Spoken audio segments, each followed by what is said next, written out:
Thank you so much. The show is yours. Thank you so much. Good morning and welcome everyone. As I said just before, it's actually a pleasure just speaking to an audience today. This is the first time in more than a year, not just talking directly into a camera. So a good first time again. It feels good to be here. So as always, when we do these presentations, you know the disclaimer. What I really wanted to talk to you today is talk about how we've built a platform that we can leverage to accelerate growth. Then, as you may know, we did an acquisition in November, so I also want to talk to that. And then I want to show you how and why we are participating in the attractive markets we are in, talking about the clinical needs that we are addressing. And then at the end, of course, I want to walk you through our new strategy called Ascend 25, which has the clear intention to scale and accelerate OSSDSIGN. Just for those of you who don't know OSSDSIGN, we are a Swedish company. We're headquartered in Uppsala. Our main focus is on regenerative solutions. We're about 50 employees and we cover 10 markets worldwide. Over the last 4 years, we've had a growth rate of approximately 50%, and late in Q4, actually, we hit 1,000 implants of our cranial PSI, which is the main product. We operate fully patented, and all our products are fully reimbursed in all the markets that we are in. I'm not going to walk you through the full story of OSSDSIGN, but it is the story of surgeons and scientists getting together to address a very clear unmet clinical need. The company was founded in 2011, started clinical work around 2014, commercialization in 2016, and then a lot of things happened over the last 2 years.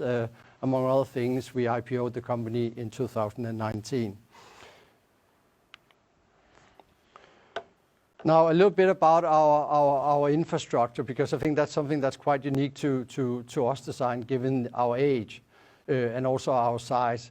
We have actually managed to build up a more or less complete, doesn't mean that it's fully done, but we have a global infrastructure in place. We have direct subsidiaries in the UK, in Germany. We operate direct in Sweden, and then we also have a direct subsidiary in the US. That works in a hybrid model where we now work with what we call distributors. Actually, it's agents that work on commission, but we have 60 of those and have actually managed to double that more or less over the last 12, 18 months. We also have a distributor and regulatory approvals in Japan, and then we have some smaller distributors in southern and agents in Southern Europe and also in Singapore. So really a strong commercial platform that we can use going forward to sell more products and penetrate new adjacent spaces. But if we just take a little bit of a step back and say, what is the market we are participating in? Well, we are in the orthopedic industry, and what characterizes the orthopedic industry is that you tend to treat people kind of at the higher end of the scale. And when you look at that group, which is 60 plus, you'll actually see that over the years or the coming years, that group is likely to double in the next 30 years or so. We're also expecting quite a significant increase in life expectancy of 4 years.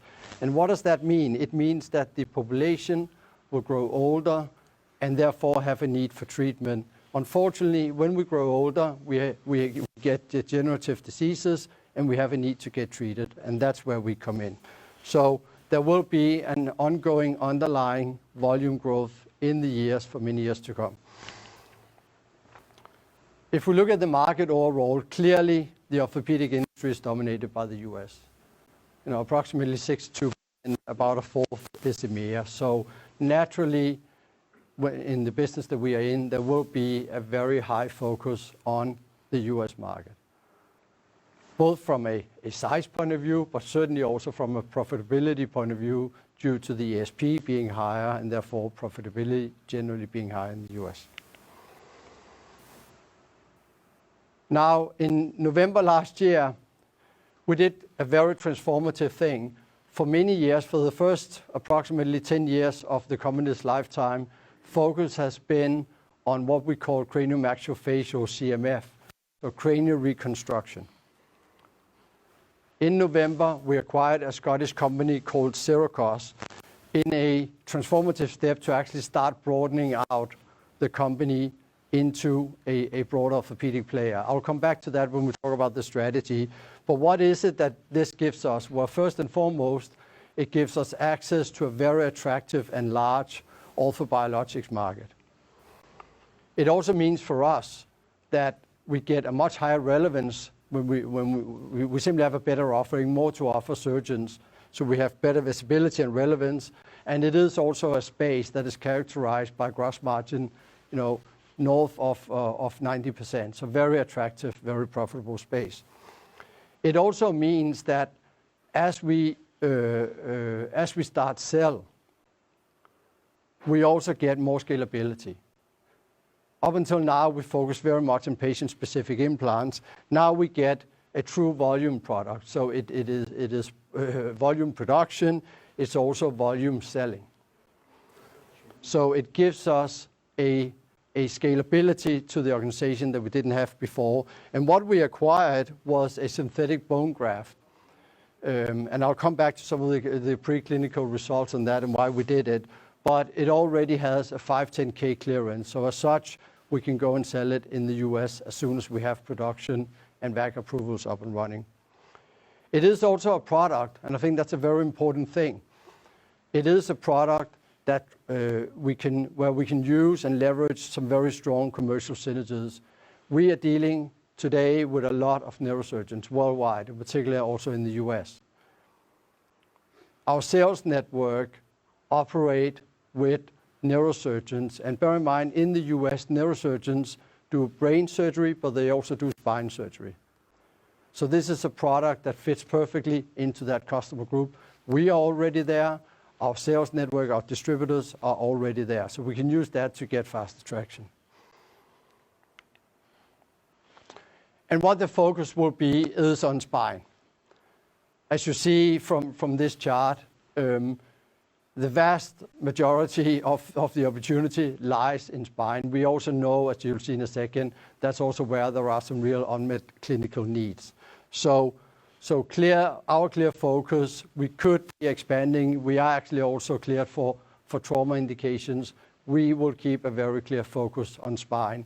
That's where we see commercial synergies. That's where we see a very clear unmet clinical need. And what does that mean for OSSDSIGN going forward now? Well, it means that we're no longer only in what we call the CMF space. We are also in orthobiologics. And that means that our addressable market with the acquisition went up 5 times.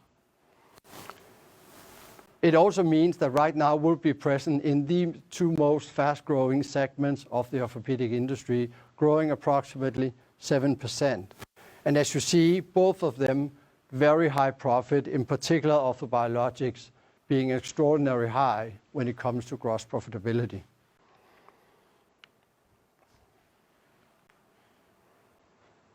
But of course, we are here to address the unmet clinical needs. As I said in the beginning, this has been the story of OSSDSIGN from the very beginning.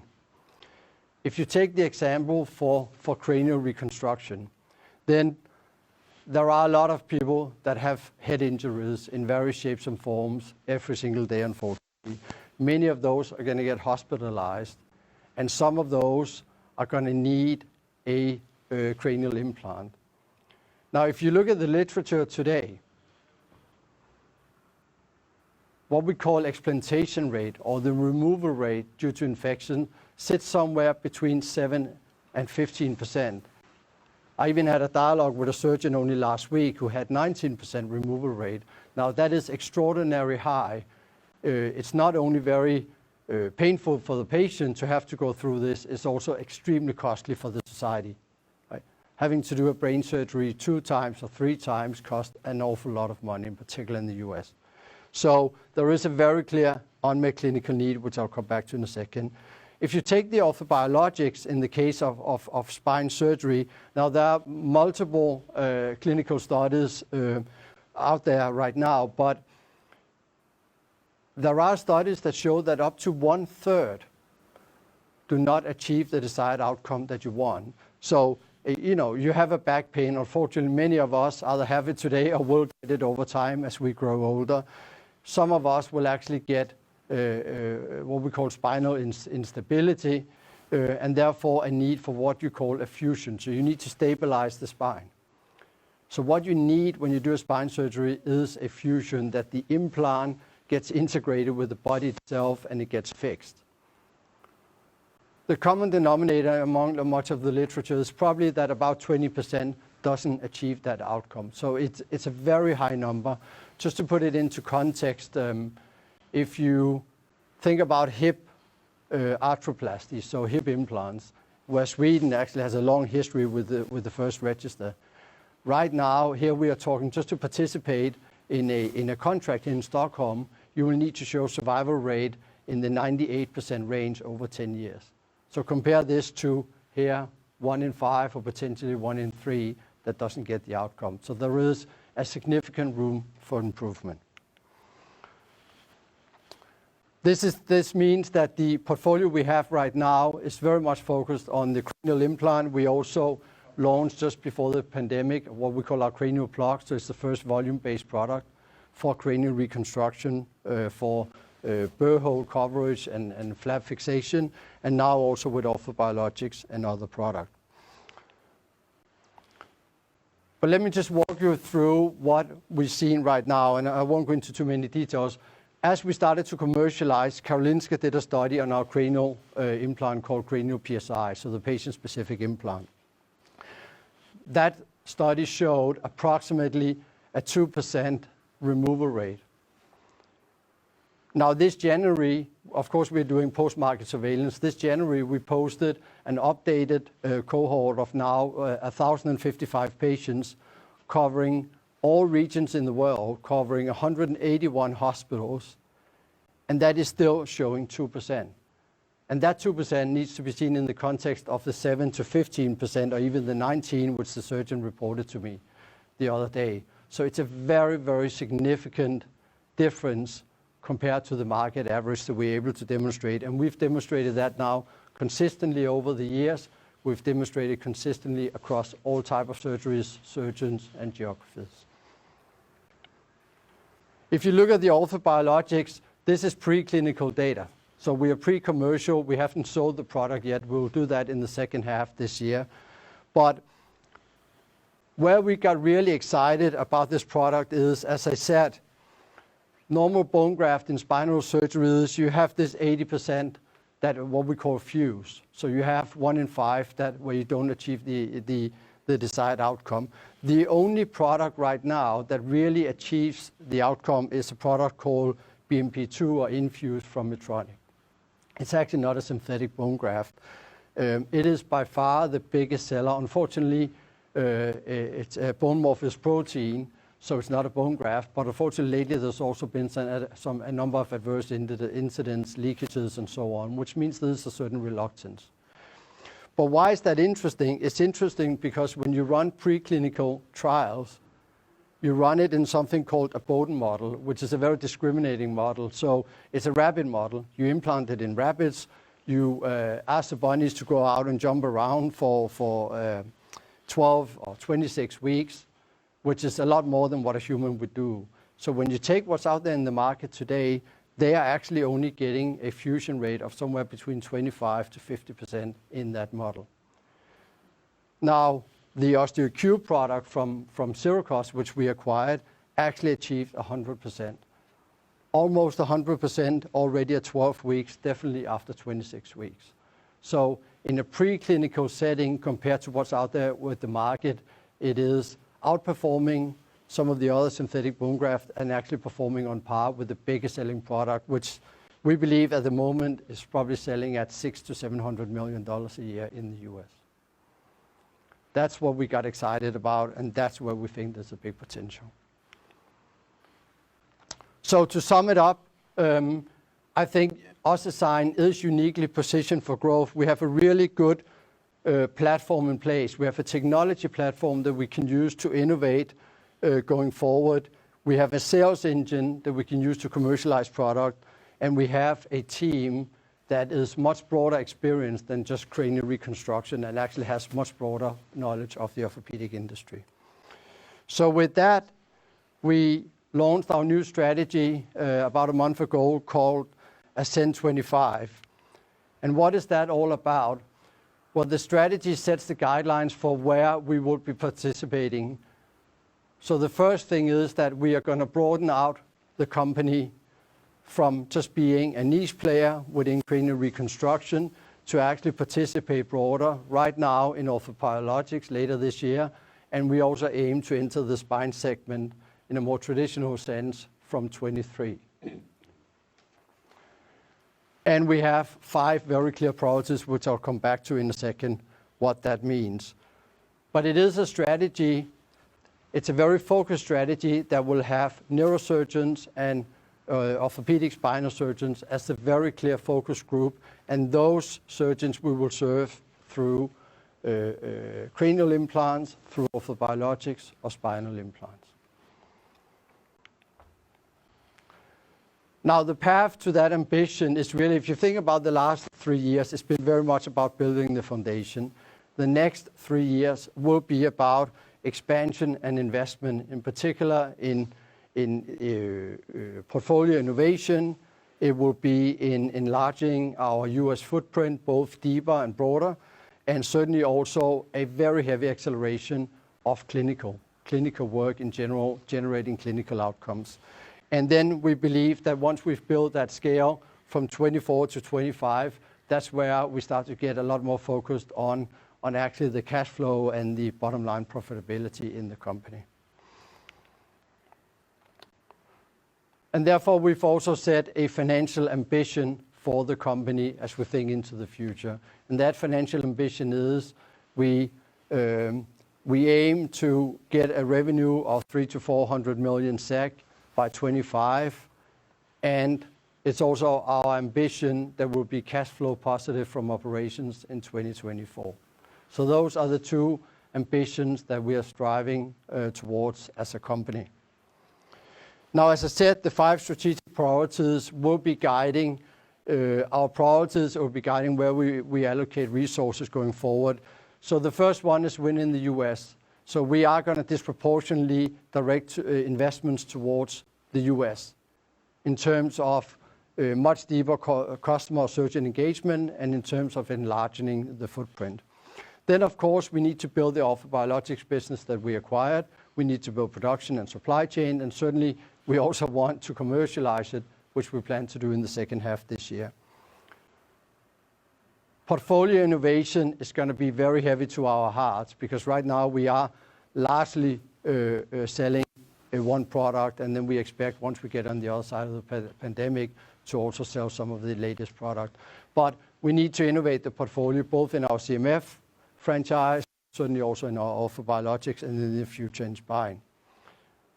Number 4 is clinical superiority we want to demonstrate. We will very significantly accelerate our clinical work. This year alone, I expect us to spend somewhere in the area of 3 to 4 times what we spent in 2020. So it's a very heavy acceleration, and it's going to be focused on running preclinical studies still on certain things to the new orthobiologics business. We're going to run a number of clinical trials, and then we're also going to build registries in the US, both cranial registries and our bone graft registry. But when you focus a company from a strategy point of view, it also means that you may have been doing certain things that doesn't really fit that picture so well anymore. So one is, as some of you may know, we published a small study in last year that we're actually able to replicate some of the bone growth effects from our cranial implant in the oral cavity to use for dental. But when we look at that, that's really not what OSSDSIGN is about. That's really not where we know the market, where our customers are. So we're going to take a step back, and it may be that we go into some kind of out-licensing or other ways, but it's very unlikely that you're going to see OSSDSIGN pursuing that space. The second is our facial PSI, which we've talked a lot about. That product has been used because, in particular, plastic surgeons don't really have a good solution for facial reconstruction right now. But it hasn't been clear exactly what that product was used for. And if we're going to throw full force at that product, we need to take a step back and really be clear about what that product is for together with surgeons. So we're going to reassess the potential and the clinical usage of that product before we can give any kind of commitment that is going to be in the portfolio going forward. And as a last slide, I think the important thing is when you look at OSSDSIGN, there are many triggers actually, I would call, over the next many years that can drive value and increase value creation in the company. Not least from a regulatory point of view, we're gonna get a number of regulatory approval, as you can see on the screen. As I talked about from a clinical point of view, preclinical trials, clinical trials, and registries that will continuously build data that we can both publish and of course also use to enlarge our customer base. And then last but not least, we have some commercial milestone, as I said, Cell Orthobiologics this year, enter spine, and ambition to become cash flow positive in 24. So that was OSSDSIGN's story and future projection and how we think strategically we should be in the future in about 20 minutes. So I think with that, we'll go to Q&A. Thank you, Martin. Thank you.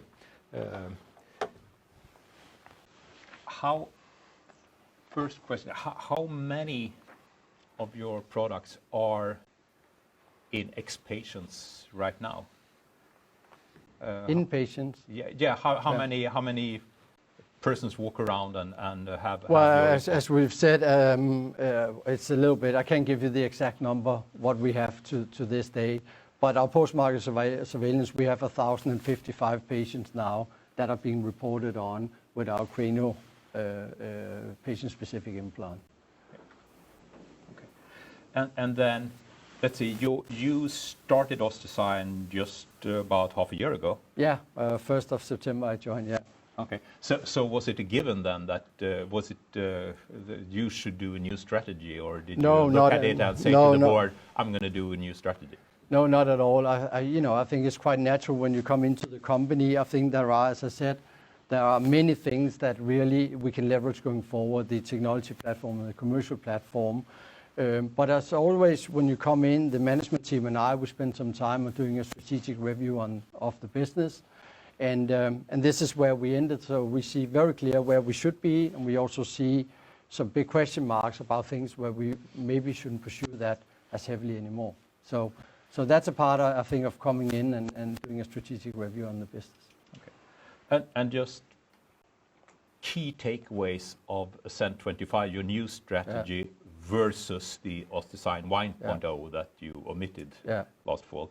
What are those key takeaways? I think the first one is that it's a lot more focused. It's really focused on neurosurgeons and orthopedic spinal surgeons, where I think before we were a little bit in dental, we were a little bit in plastic surgery and so on. It's very focused in that group. I think the second thing for me is that it is envisaging, or it's building towards a much more scalable company. Clearly a much more scalable that doesn't only do cranial patient-specific implants in a niche, but actually broaden out. So to me, those are really the two things. And the third one is that we have also increased our ambition a lot more. So we are coming in with more confidence and a higher ambition than before. And your aim, your ambition is to increase sales by a lot. I know you did around 25 million in 2020, so you're out there, you're doing business. Yeah.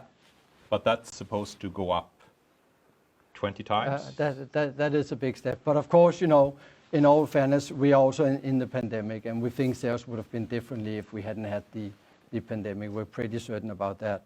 And of course, now we're also acquiring a company. Our addressable market will be 5 times bigger. It was about give or take $500 million before, and now we're talking just over $3 billion. So the opportunity is a lot more, but of course we still need to win. So I'm assuming here, but you could explain to us, I guess you have a corona effect on 2020 where you have a hard time getting new business because healthcare systems all over focus on COVID? Yeah, I actually spent some time in our Q4 webcast around this. Listen, I think we've done extremely well. We reported a 49% growth last year. I think there are many companies out there that would like to be able to report that. We had 37% growth in the quarter in Q4 alone.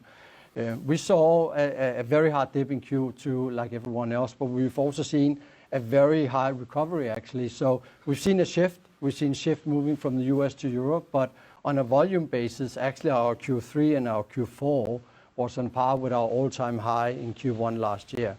So I think we've done a really good recovery. But of course, we saw towards the end of Q4 that there was a severe retraction due to COVID, and of course we see that also carrying on into Q1 right now. Okay. Let's take an audience question. Yeah. You are sort of a new company now with Syracuse.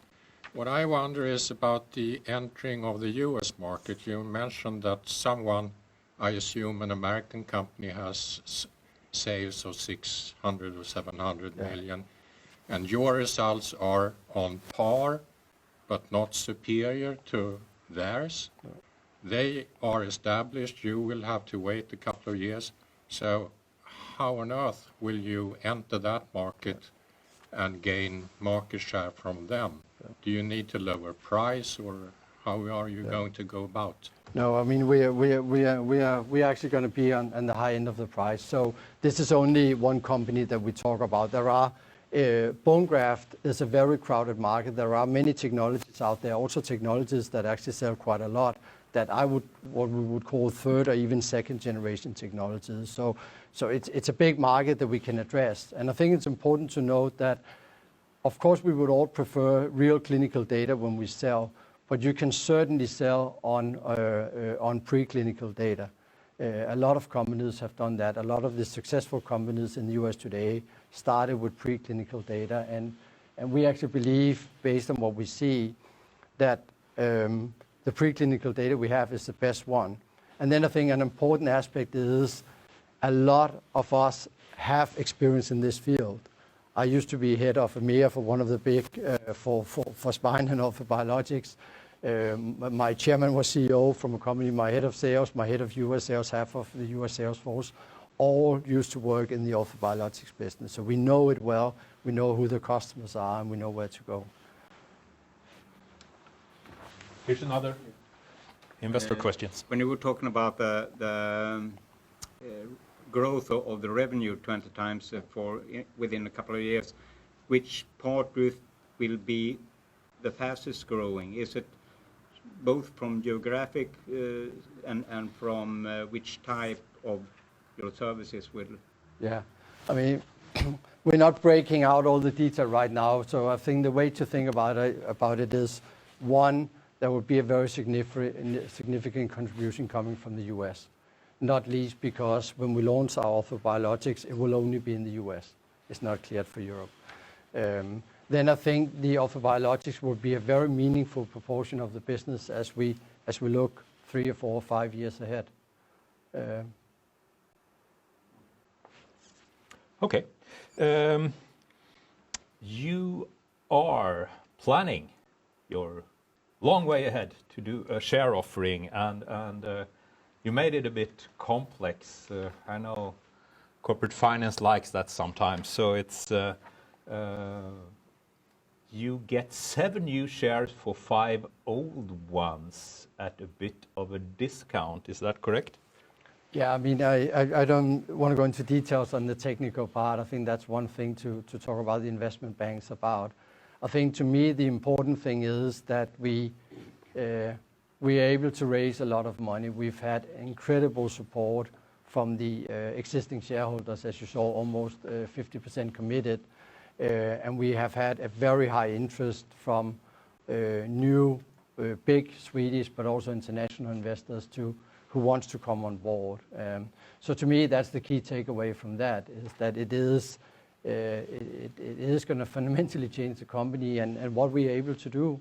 And it will also allow us to really focus on the business instead of having to raise money every 6 or 12 months. Yeah, because you decided to go big. This offering is about let's see, the core offering is 240 million, and then there's a bit of an overallotment that might happen. I think this is not, I mean, That's it's not a general meeting approved yet, but I guess it usually goes the way you want it.